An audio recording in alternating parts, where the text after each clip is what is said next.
APSC JAC ఆధ్వర్యంలో విద్యుత్తు సంస్థలో ఆర్టిజన్స్ ను వెంటనే కన్వర్షన్ చేయాలని ఆదిలాబాద్లోని విద్యుత్ శాఖ కార్యాలయ ఆవరణలో చేపట్టిన రిలే నిరాహార దీక్షలు గురువారం 4వ రోజుకు చేరుకున్నాయి. ఆర్టిజన్ కార్మికులందరినీ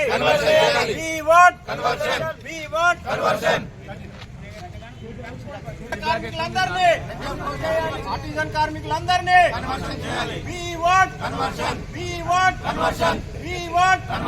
ఒకే సంస్థ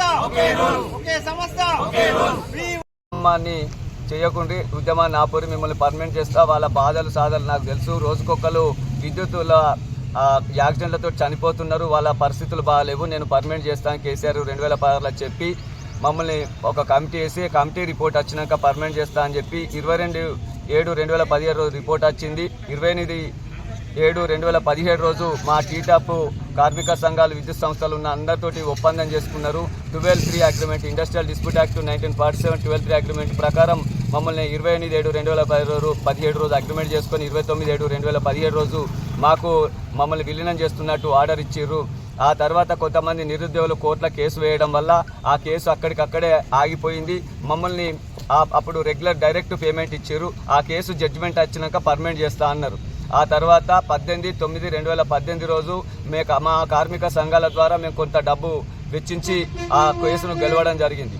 ఆ కేసు జడ్జిమెంటు మాకు అనుకూలంగా ఈ విద్యుత్ సంస్థలు ఉన్నటువంటి ప్రమాదకర పరిస్థితులలో పనిచేసే కార్మికులు ఇండస్ట్రియల్ డిస్ప్యూట్ యాక్ట్ 12(3) అగ్రిమెంట్ ప్రకారం వీళ్ళని పర్మనెంట్ చేసుకోవచ్చు. మేము అడ్డు చెప్పము, పర్మనెంట్ చేయొద్దు అని చెప్పి ఆర్డర్ ఇవ్వలేమని చెప్పి ఆ జడ్జిమెంట్ ఇచ్చినాక తర్వాత మమ్మల్ని పర్మనెంట్ చేయాల్సిన ప్రభుత్వం పర్మనెంట్ చేయకుండా విద్యుత్ సంస్థ ప్రభుత్వం రెండు కలిసి కూడా మాకు కొత్తగా ఒక ఫ్యాక్టరీస్ యాక్ట్ అనేది ఒక మామూలు బయట 4 కంపెనీ పెట్టుకుంటే ఆ కంపెనీ అటువంటి ఫ్యాక్టరీస్ యాక్ట్ తెచ్చి మమ్మల్ని పూర్తిస్థాయి పర్మనెంట్ చేయకుండా నేరుగా వేతనాలు ఇస్తూ మాకు చట్టబద్ధత లేని ఉద్యోగంతో మేము బతుకుతా ఉన్నాం. అయితే అనేక సందర్భాల్లో అన్ని కార్మిక సంఘాలకు చెప్పడం జరిగింది. అప్పుడున్నటువంటి ప్రభుత్వం లోపల ప్రతిపక్షాలకు కూడా చెప్తే ఇదే ఇప్పుడున్న ముఖ్యమంత్రి గారు ఆ సందర్భం లోపల అసెంబ్లీలో ఆ గవర్నర్ ప్రసంగంలో మాట్లాడిన వాటికి వ్యతిరేకించి మీరు లెక్కలు మాత్రమే చెప్పారు, వాళ్ళ జీవితాలలో వెలుగులు నింపలేదు, వాళ్ళని పర్మనెంట్ చేయలేదని చెప్పి కూడా ప్రతిపక్ష నాయకులుగా ఉన్నటువంటి ఇప్పటి ఉప ముఖ్యమంత్రి గారు ఇప్పటి విద్యుత్ శాఖ మంత్రివర్యులు అంతేకాకుండా ఇప్పుడున్నటువంటి రేవంత్ రెడ్డి ముఖ్యమంత్రి గారు కూడా అప్పుడున్నటువంటి పాదయాత్రలలో కూడా చెప్పారు. అనేక సందర్భాల్లో మేము అధికారంలోకి వస్తే పర్మనెంట్ చేస్తామని చెప్పారు. ఇప్పటి సంవత్సరం కాలం దాటింది, చేయలేదు. మేము అన్ని నాయకులకి ఈ సంవత్సరం కూడా మెమోరాండాలు ఎమ్మెల్యేలకు, ఎంపీలకు, మంత్రులకు, ప్రతి ఒక్క నాయకులకు ఈ ప్రభుత్వానికి సంబంధించిన వాళ్ళకి ఇచ్చినాం. పర్మనెంట్ చెయ్యరు సార్, అప్పుడు మీరు మాట ఇచ్చారు, ఆ ప్రభుత్వం సగం దూరం తీసుకొచ్చింది, పూర్తి జీవితం ఇయ్యరి మమ్మల్ని అని చెప్పి ఇప్పటి వరకు వేడుకున్న అవకాశం ఇవ్వకపోతే గత 5 నెలల నుంచి వెళ్ళి వివిధ రూపాలల్లో మేము ఉద్యమం చేసుకుంటూ ఈరోజు రిలే దీక్షలలో ఇంత దూరం వచ్చినాం. ప్రభుత్వానికి మేము ఆర్థిక భారం లేకుండా మమ్మల్ని పూర్తి స్థాయి పర్మనెంట్ చేయాలి. మాకున్నటువంటి చట్టం కూడా కోర్టు కూడా అడ్డం చెప్పలేదు, పర్మనెంట్ చేసుకోవడానికి అవకాశం ఉంది. మీరు ఏదో ఒక రోజు పర్మనెంట్ చేస్తారనే అనేక మంది మా కార్మికులు చనిపోతూ ఉన్నారు. మేము ఒక్కొక్క సబ్ స్టేషన్లల్లో 5 చేయాల్సిన పని 2 3 చేస్తున్నాం. మాకు జీతాలు పెరిగినాయని సమాజానికి చెప్తున్నారు. ప్రభుత్వం కూడా డిపార్ట్మెంట్ కూడా డిపార్ట్మెంట్ ప్రజలకు చెప్తారు. మాకు 2 సబ్ స్టేషన్ల 2 పెట్టిరు 5 చేసే పని, వాళ్ళ జీతం కోసి మాకు ఇస్తారు. అది కాకుండా కూడా ఒక వ్యక్తి జీతం పెరుగుతుంది. పని భారం దోపిరు. స్టాండింగ్ ఆర్డర్ సర్వీస్ రూల్స్ ప్రకారం మేము 8 గంటల పని చేయాలి.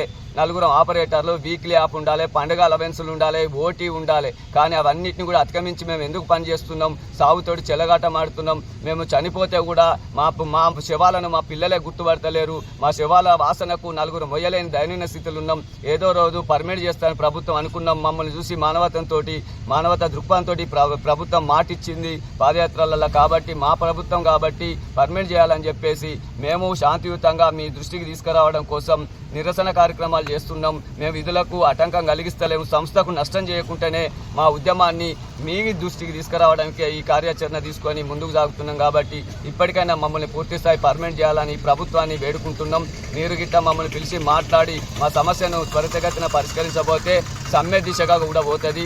ఆర్థిక భారం లేకుండా మమ్మల్ని పర్మనెంట్ చేయమని చెప్పి వేడుకుంటున్నాం. మేము ఆర్థిక భారాన్ని కోల్పోతాం, మాకు పర్మనెంట్ ఉద్యోగం చేయరు, మీరు గ్రేడ్ ప్రమోషన్ ఇస్తే ఆర్థిక భారం పడుతుంది, గ్రేడ్ ప్రమోషన్ కాకుండా కన్వర్షన్ రెగ్యులర్ పోస్ట్కి ఇస్తే ఆర్థిక భారం పడది అని కూడా మీకు లెక్కలు చెప్పినాం, మెమోరాండాలు ఇచ్చినాం ఉప ముఖ్యమంత్రికి, ముఖ్యమంత్రి గారికి కూడా. కాబట్టి మీరు ఇప్పటికైనా ఆలోచించి ఆర్థిక భారం లేని పని చెప్తున్నాం, మా దారి చూపించినాం, మాకు పర్మనెంట్ చేసి మా జీవితాలలో వెలుగులు నింపాలని చెప్పేసి ఈ సందర్భంగా ప్రభుత్వాన్ని వేడుకుంటున్నాం.